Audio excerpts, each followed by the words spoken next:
everyone, my name is Rida Kazi and I am an author and I have written my first self-help book which is The Journey from Who Am I to Who I Am. And today we are with Prosper on his online prosperity show and I am so excited for this conversation.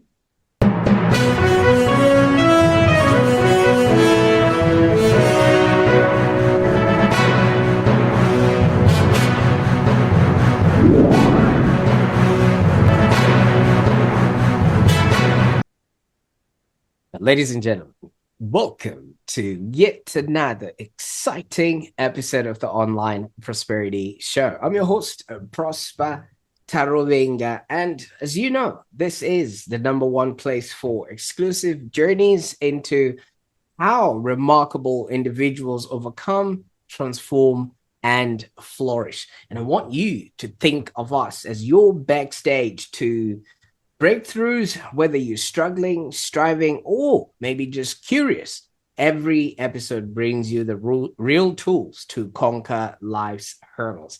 Now, today I'm really excited to present to you my next guest. And it's something that we've been working on behind the scenes, but I couldn't wait. Rida, welcome to the show. Thank you so much, Prosper. Hey everyone. Fantastic. I must say, you are the second youngest person I've ever had on the show. And it's quite remarkable, your journey and everything else that you've done. Congratulations. Thank you so much, Prosper. That's so nice to hear.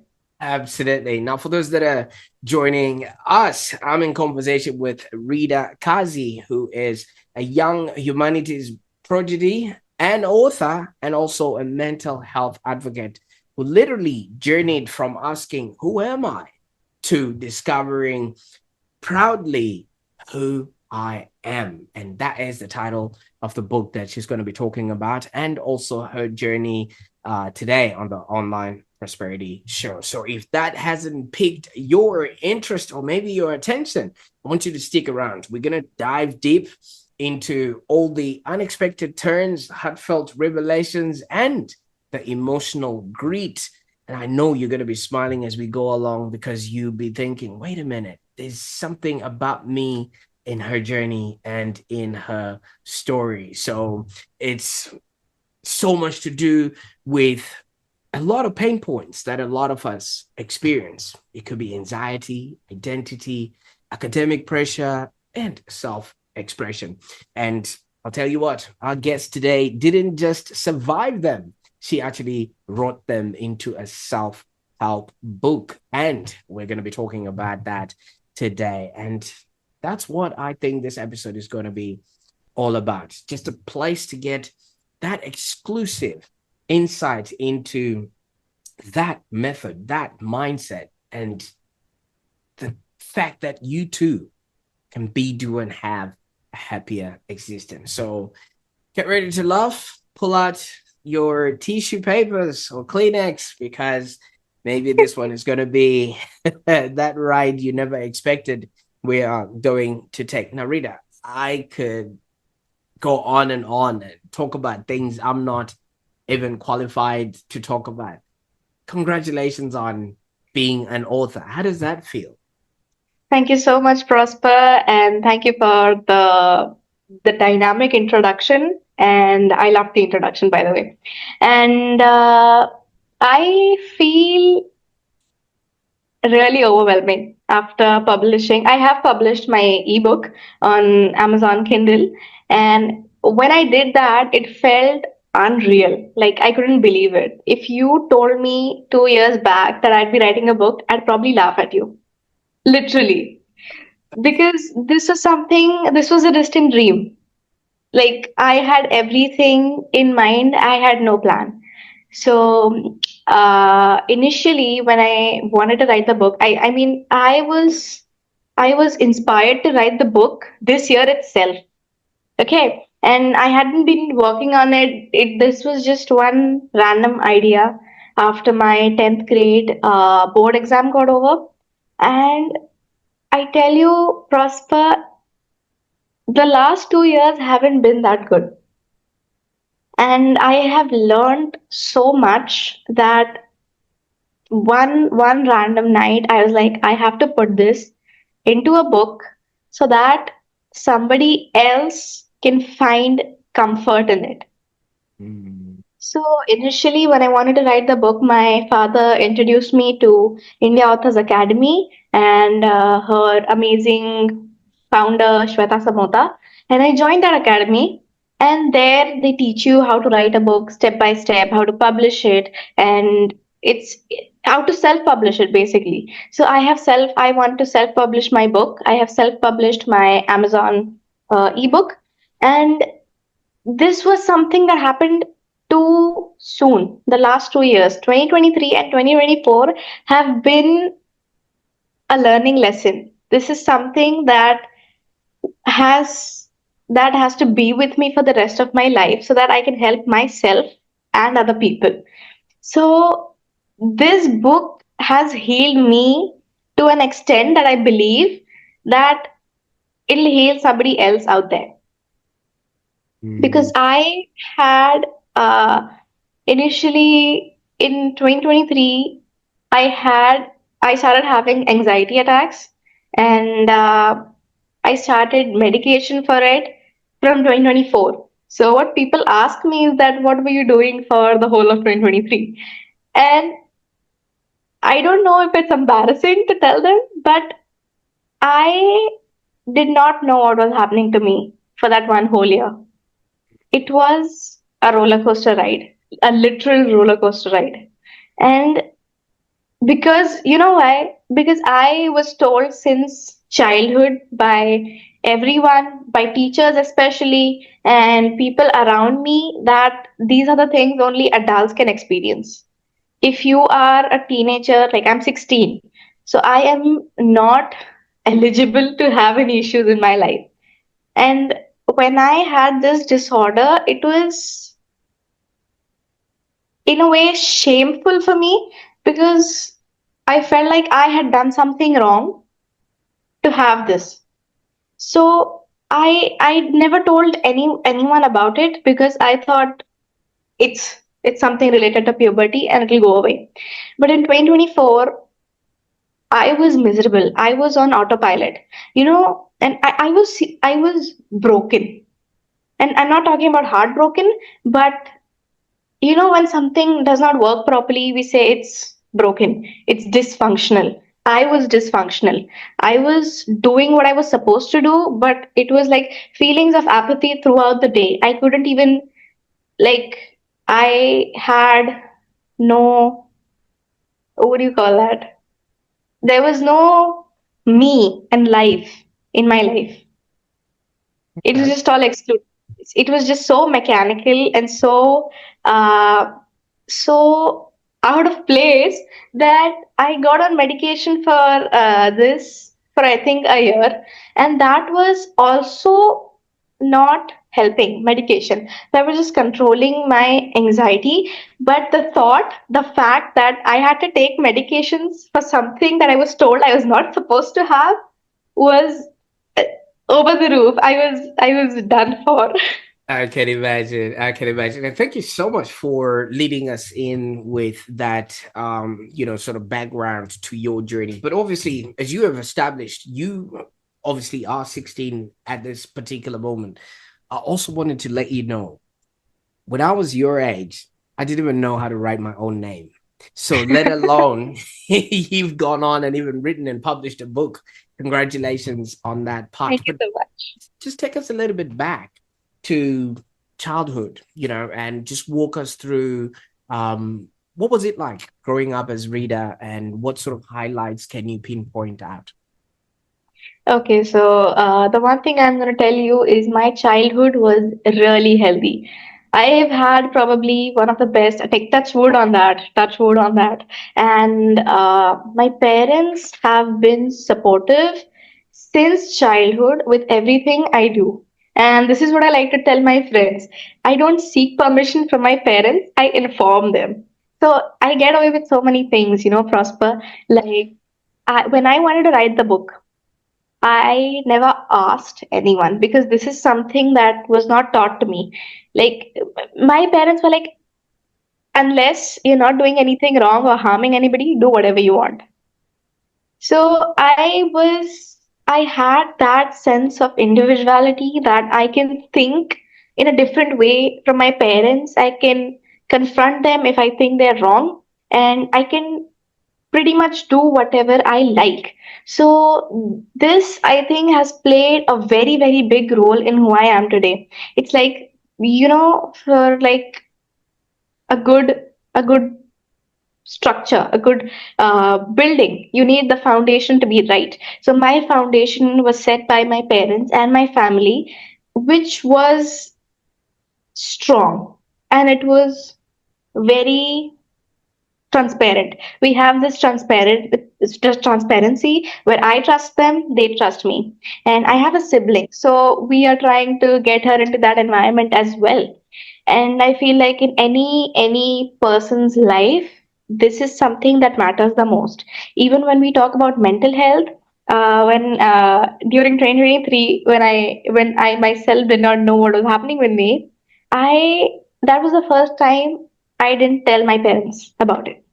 Even when I got on medication the next year, I didn't tell them about it because this was something that I was told that I was not supposed to have. So I did not know how they would react. And especially my mother, she would worry. And uh, that would have concerned me even more, getting my Absolutely. parents worried. So I was like, I made a promise to myself. I said, to the point where I can handle it, I will not tell it to anyone. No friends, no teachers, no family, no parents. Nobody. Literally nobody. So Absolutely. this is I don't even know. But like I have been in a very conducive environment since Mhm. childhood. That's Abs- why I am here.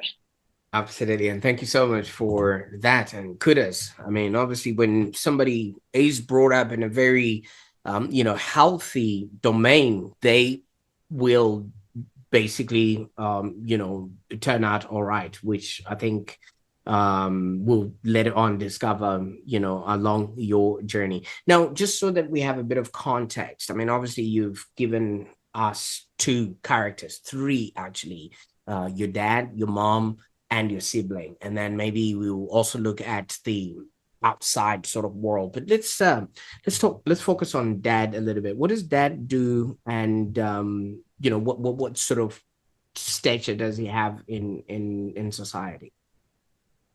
Okay, so my dad works in a company as the senior head manager, and my my father has played, I think, one of the most important roles in my life because I feel like mentally we're the same age, and uh, he never I never felt in this house, in this household, I never felt like he had superiority over all of us. He is just um he's just there to support you, there to catch you. He will never spoon feed you, neither will he leave you alone. Like, he is there to catch you if you fall. And that, I think, has shaped me in a way that I could have never imagined. So that is one thing. And like, I feel like fathers, for a girl, for any teenage girl, a father is like uh, a figure where you can set your standards for other people in your life. If be it other students, be it other relatives, you have to have the basic understanding of how a good person should be, and Mhm. that my father has played very well. So even seeing the right people in your house can help you go out into the world and choose what is right for you. Absolutely. Because And my father, like, initially, when I wanted to write the book, I thought his reaction would be different because I've had friends who are, into literature, and they want to become authors, and one is an author. So her father was not very happy with her doing all this. But then I don't even know. This is too overwhelming to even speak about. I'm sorry. Bear with me. Thank you so much, and I really appreciate that. Now, Rita, obviously, there's dad and mom was also there, of which you have told us that you didn't want her to get worried. Had you told her that this is what was going on, maybe you can just maybe paint a picture on the kind of person mom is and what she obviously does herself too. Okay, so my mother is a nutritionist and a counselor, and she is a very transparent person. She, like, since childhood, I was taught taught how ideally one should be with other people and their selves. So my mother has also played a very important role, and I feel like when I was suffering from this, if I would have told her, she would have worried, right? But then I feel like if I would have told her, she would have definitely understood. Mm. That was me and not her.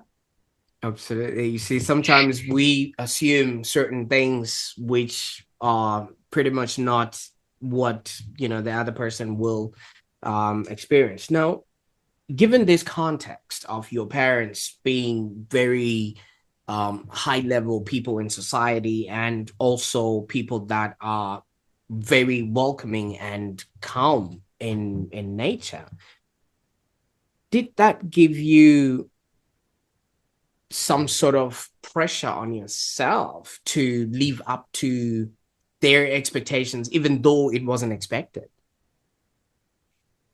Uh, I think I think yes, to some extent in childhood, where you can have an identity crisis in childhood as well, because I did.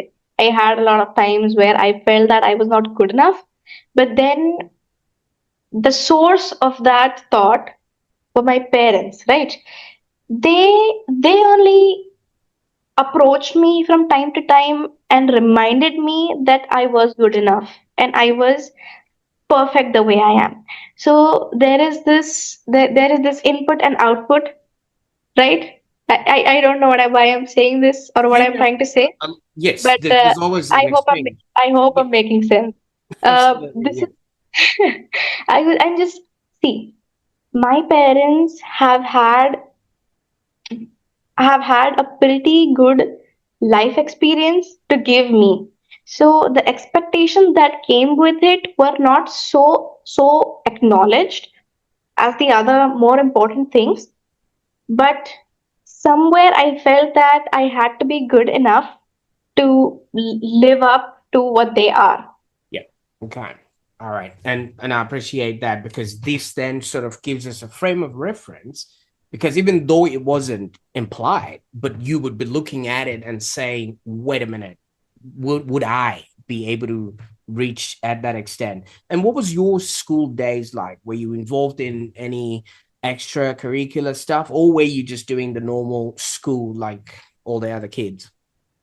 My school life is probably the most interesting thing about me. Let me tell you that.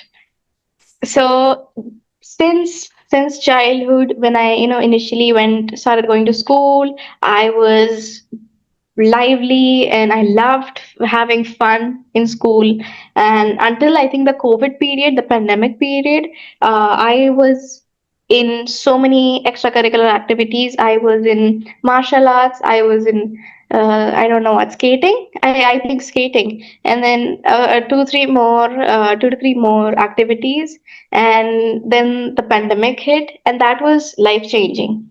And I was so miserable during pandemic, because that was just constantly reminding me that I had so much to catch up with. Okay, and pandemic period is still not that bad. Post pandemic, when I think 2022 was, I think, probably one of the best years of my life. because I had just come out of the pandemic, and I was acing everything. I was acing literally everything during that time. I was in the eighth grade, and I had a teacher, and she's a really nice person. She told me, Rida, you have a Midas touch.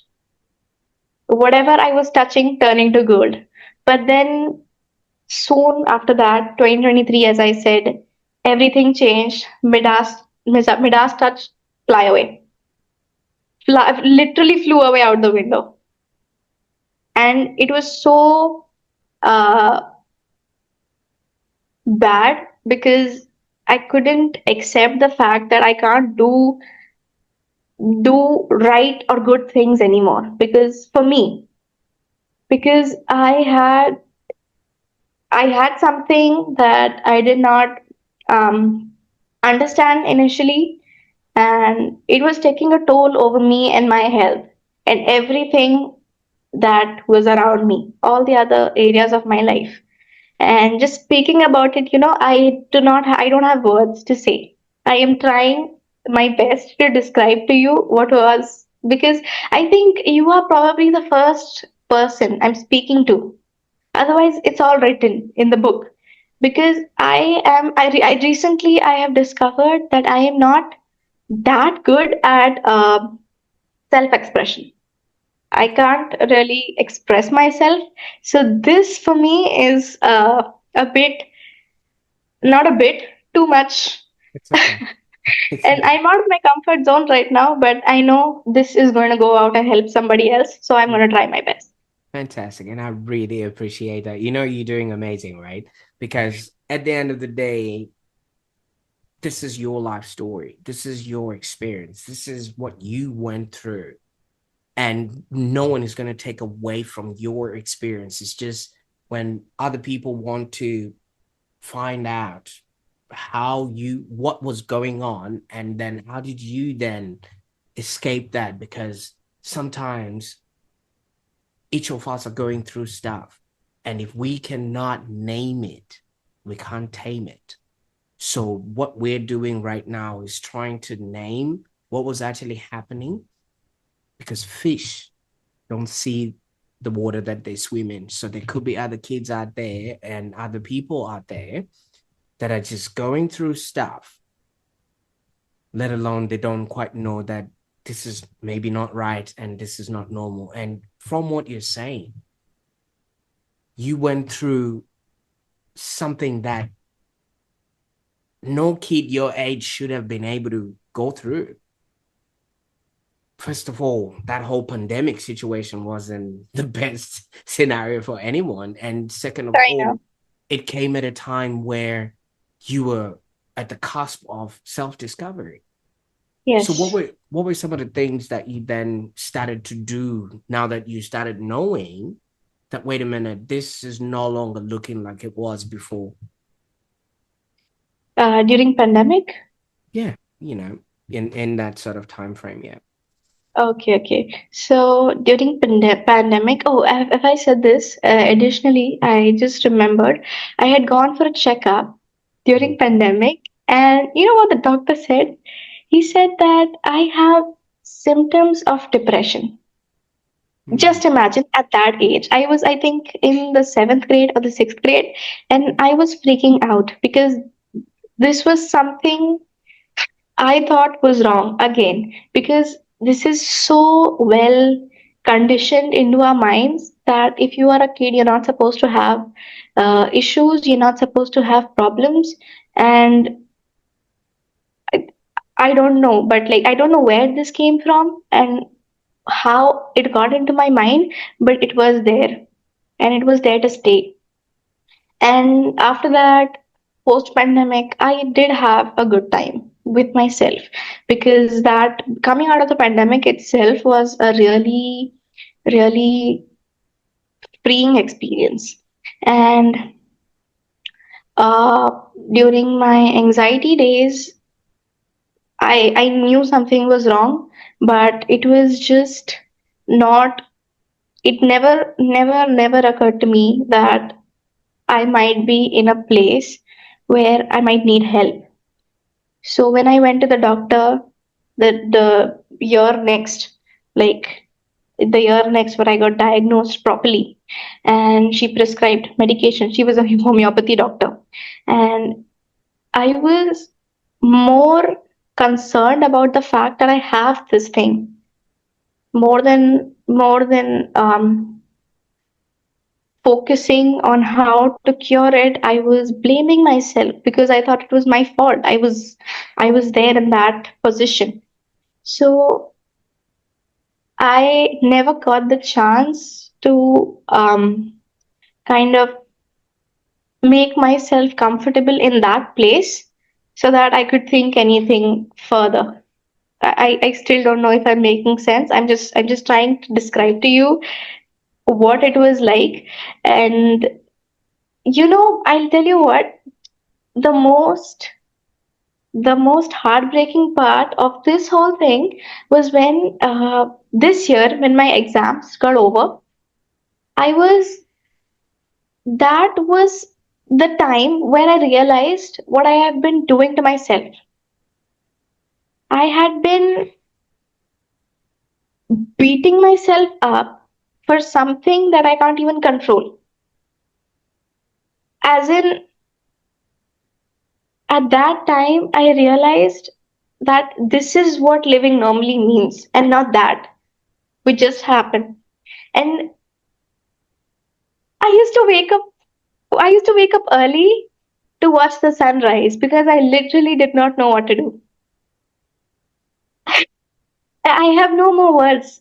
This is just I realized what it is like to live normally, live happily. And that was one of the biggest slaps on my face. That Mm. this is how you treat yourself. This is how you should let people treat you. Absolutely. No, Rita, obviously, and thank you so much with all of this stuff because I can imagine what it must have been like. It's like you're trapped in your own self and you can't literally escape, right? Um,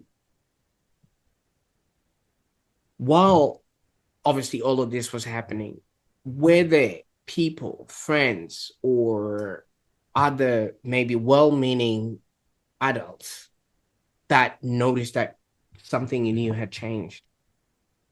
Yes, yes, of course. I think my parents were the first ones to notice, but I just told them that this was exam pressure because in India, 10th grade is like your board exam, and then again it's 12. I hope you know that format. And because this is such an important part, the like a very important time, your 10th grade. So I just told them that I was stressed about exams, and they tried to help me from their end, but I never had the guts to tell them about this. And I had a lot of friends, but they were not actually friends. I just knew them. They were acquaintances, and they were too busy with their lives to focus on me or notice me. And I feel like that was good on their part because I did not want any attention at the time. And but I did have this one friend who noticed and who told me. It was because of him that I went to the doctor and told all of my symptoms. And he's one of the closest friends. I mean, we're still in touch, but when you are in a scary place, you just have to have one right person to show you where to go exactly. And he was there for me. And also, this was a very confusing experience. So you don't know who you have to talk to, who you do not have to talk to, because for me, it was so tiring to even talk to people. And at that time, if you came up and had a conversation with me, for you it's a conversation, for me it was a performance. It would have been a total complete performance because I never showed anyone that I am in a dark place in my mind, because I always had a smile on my face, and I used to try to be very lively around people, and people never, like, if somebody who knows me watches this video, they're going to be shocked. They are literally going to be shocked because I had to shift into a completely different person to approach people or talk to them, because I have to show people that I'm okay and there's nothing wrong with me. But then I had a mechanical body moving around trying to do whatever it has to do, and it was really really difficult. And that must have been very, very exhausting because Yes. inside is darkness and yet you have to project some sort of light outside, and that would drain you so much. But you went on and you scored 88.6% on your board exams, even though you were battling anxiety, even though it was all doom and gloom. Tell me, what was going on through your head that morning when you saw that result? Uh, uh, uh, Thank you, first of all. And I was expecting maybe a 90, but it was that day that I realized that even if I had gotten 100%, it wouldn't have been worth it. It wouldn't have been worth my energy and my health that I put into it. And still, when I called up some of my friends, they were so happy and they were proud of me because I had no extra classes or tuition that I had uh, signed up for, and this was all self study, all of it. And I think for languages I might have, but this was all self study, and I everybody around me was appreciating me. That's when I knew that I had done something good, because before that I was disappointed. I did not even like the marks that I had got. Like, I did not like the result. When people came and told me that this is something, this is a good job that you have done, even though you were suffering from your mental health issues. This is just something that you have. This is something to remember for the rest of your life, that I did something challenging and I succeeded in it. So that's when I realized, and it wasn't, I was not affected by it initially. I was just disappointed because I knew I had done something wrong with my own body and with my own self, that I had to, uh, that all these things wouldn't matter to me at that time. Mm. Now, and those that are around you, did they also share the same sentiment? Like, even though you didn't feel like you had achieved something, but obviously the people around you, would they have really, elevated your energy around that, or did they just allow you to continue like that? Uh, See, I'll tell you what, it was just me who was disappointed at that time, because everybody around me was so extremely happy, especially my parents. And when I saw the result, it was, my first reaction was like, oh no, 88.6. It's not a big deal. It's just, I didn't even want it. Like, I was aiming for higher. And my mother was over the moon. Like, she said, she knew what I was going through at that time, and she said that it was okay, and this was still a pretty good job. So I don't think that had much importance at the time, because all I was focusing on was myself, and that's why I feel like I'm here right now, because I focused on something more important. Absolutely. And that you did. And congratulations. I think you did an amazing job. So from there, you moved on from India to Dubai, right? And obviously, that was a whole life change. But I've heard that relocating is half about geography. The other half is relocating your emotions, who you are, and everything else that comes along with it. Because wherever you are, there you are. All right. You might have Yes. gone to a different place and different people, different scene, but still, Rita came along.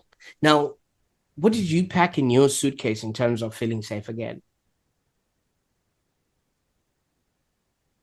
Okay, so this might sound a bit odd, but I when I got to know that we are relocating, I think I might have been the happiest person in the family because this was a shift that so desperately needed because of what I had gone through, and I immediately told myself like uh, there was no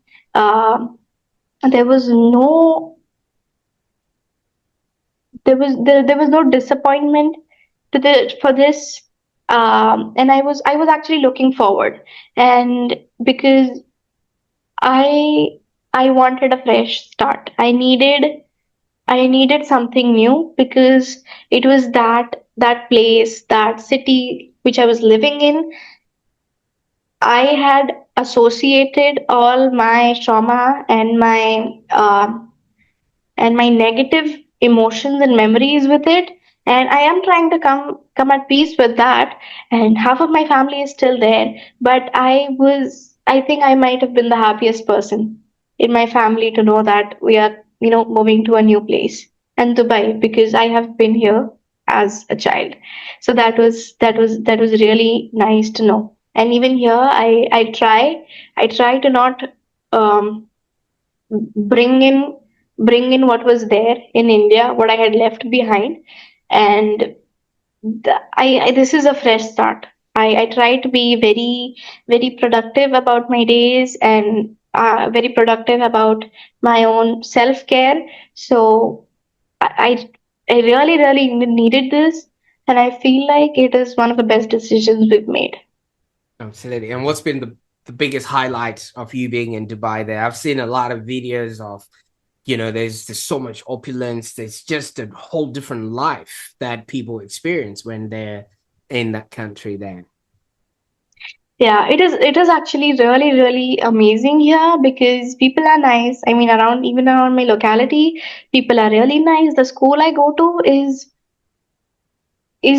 really good because the environment there, the the the way of thought that people have there is so ideal for a student like me who has suffered from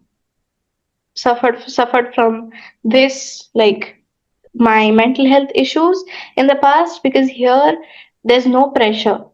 Here there's less pressure, and people are more concerned about what you like to do. And especially after I chose my stream, which is humanities, I was even more delighted because I am finally doing something I like to do. So this is a whole changing point for me. And I know that from here onwards, I will be able to recover from this even more. Absolutely. And you did mention obviously writing your book about your own mental health journey. First of all, that was brave. And that's something that so many people would not have been able to accomplish. Were there some nights or some days that you thought to yourself, oh, this had better be kept in a diary, but you just kept pushing past that? As I told you, this is my self expression is so poor, I'm going to say, because I have not been able to even cry in front of anyone. My parents haven't seen me crying in a very long time. My friends have never seen me crying. So this is something I like to do alone and be alone when I feel sad or when I'm stressed. But this was something far away from my comfort zone. And there were actually nights where I felt that this was maybe a bit too much, because I wouldn't have, I can't handle this. But it was the the thought that I used to imagine and get dreams. I used to literally get dreams. I used to think about it so much. I used to keep on imagining a person across the world reading my book and feeling more comfortable about themselves and what is happening to them. This book is basically for people, for young people like teens, tweens, who have gone through, like, suffered from bad mental health and anxiety disorders, depression, and anything of that sort. And this was what kept me going. Initially, it wasn't about impacting lives. It was more about, I'll just, because this is something I like to do. As I said, I have a passion for literature, so I was like, maybe I'll write a book. And gradually it became this mission that I need to do this for people out there who have no access to resources and no access to help. So that's what kept me going. Absolutely. And I think representation matters, because if somebody watches this and they're probably in your sort of same age, they would either get some sort of recourse and think to themselves, I'm not the only one going through this. There's other people out there that are going through this. So I'm going to pose a question to the person that's listening right now. Have you ever maybe struggled silently and maybe wondered if anybody would actually really listen? I want you to drop in the comments there. I mean, what would you say to the younger version of you if you could? Because as you would understand, Rita is still on the way up, and yeah, she went through what she went through, but now she is coming out on the other side. And I'd love to see your thoughts, and I think Rita will also be in the comments there to just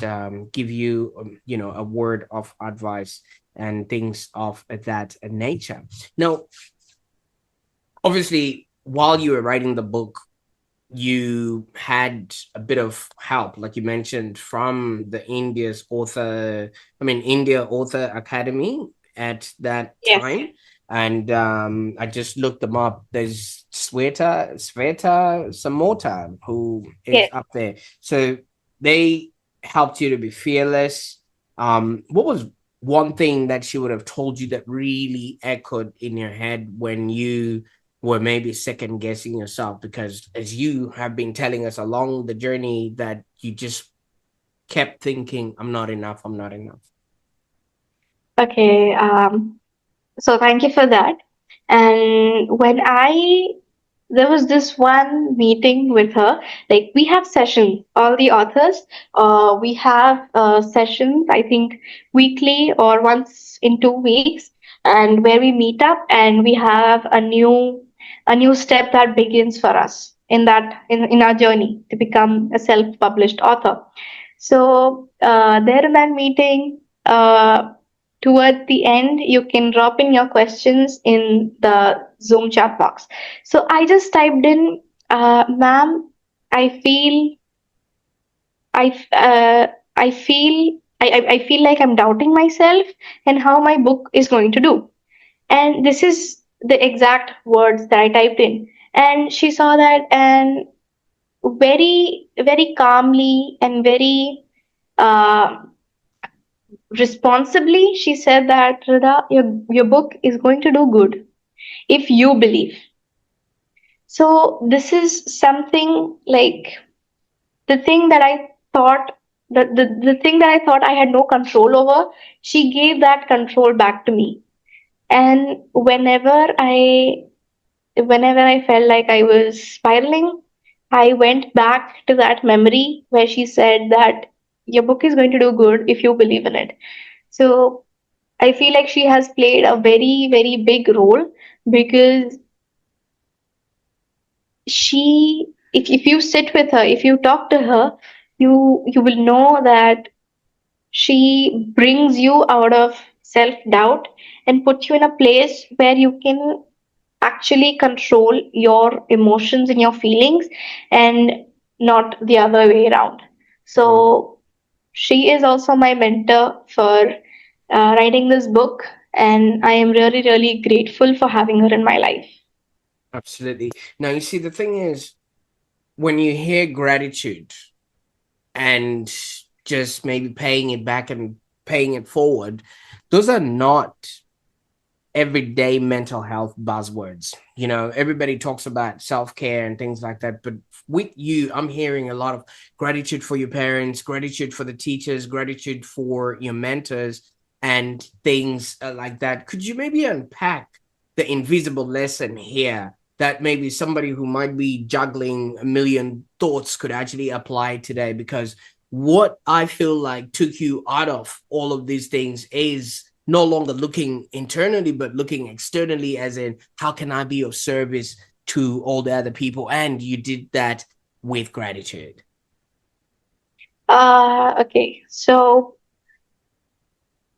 I'll tell you what, gratitude, as you said, and thank you for saying that. That is what I believe, that these are not just buzzwords that float around social media and eventually they lose meaning. This is something more deep. This is something deeper than you think it is. Like gratitude, I feel like when you are in a state of gratitude, you become you come above, you very effortlessly float above all your thoughts, you float above all the negative ones, and you allow yourself, you make a safe space for yourself. Now this might not make sense to a lot of people, because I've had people in my life who don't believe in this, but I feel like when you are grateful for even the smallest things in your life, you start attracting more. If I pay attention, if I keep complaining all the time, if I pay attention to all the negative things or the bad things that are happening to me, the future is going to be more of that. But if I like to pause, and I like to thank God, and I like to thank God for everything that has happened, even the bad things, because they are here to teach you something. This is something that I have even spoken about in my book. Which is that instead of complaining, you ask yourself, try to analyze which kind of situation you are in, and what is it teaching you, what is it telling you to do and to not do. And I think that has been so helpful, because mental clarity is the most important thing here. Your mind should have a sense of awareness, like self awareness and awareness of things around you. And that is just so essential. Now, Rita, I'm going to say this with utmost love and respect. I don't believe you were anxious, and I don't believe you were going through those things. You actually are an old soul. Is that something that has ever occurred to you, or has anybody ever mentioned that to you? Because from what I'm hearing, every time you say something, I'm getting goosebumps. Thank you. Because, like I'm saying, I've been around people your age, and none of them.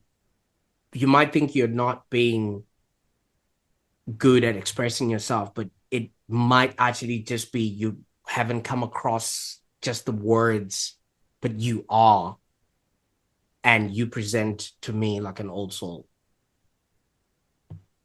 Thank you so much for that. That was so nice to hear. And about self expression, no, I don't think I'm really good at that, because I can't even speak English right now. I But I can am, hear you. yes. Thank you so much. And I have, you're the first person telling me that. And I have heard people tell me that they get They get a sense of maturity from what I say. But then I don't really think I was not having this. I wasn't anxious because I was pretty much. I was in a place where I had never been, and this is something that I will advocate for the rest of my life. So thank you for that. Absolutely. No, I mean, I'm not taking away from your struggle, but I actually have this premonition. Could be wrong. So tell us, where can we get the book? The book is available on Amazon Kindle and Kindle Unlimited, the ebook version, and the paperback is coming out soon. So stay tuned. Fantastic. I will definitely put all those links in the show notes so that people can actually jump on board and grab a note of, grab your book. Now, this has been fantastic, and I really appreciate that you made this effort, first of all, to write the book, and then second of all, to share your journey with us here on the Online Prosperity Show. But what's next? You're still young. There's a whole world and life ahead of you. And you might have finished this book, but there's an unfinished book of you. What can we expect in the next coming years?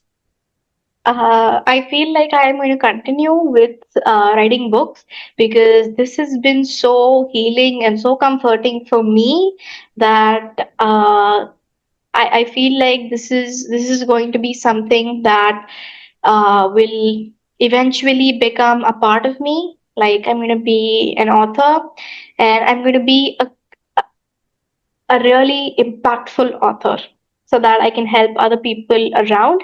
And you can expect a few more books.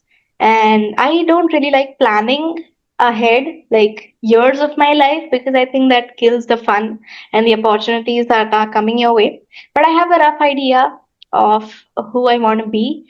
So books are going to come out in the next few years, maybe, and I am going to do whatever it takes to lend a helping hand towards other people my age who are suffering from this, and I feel like that's about it.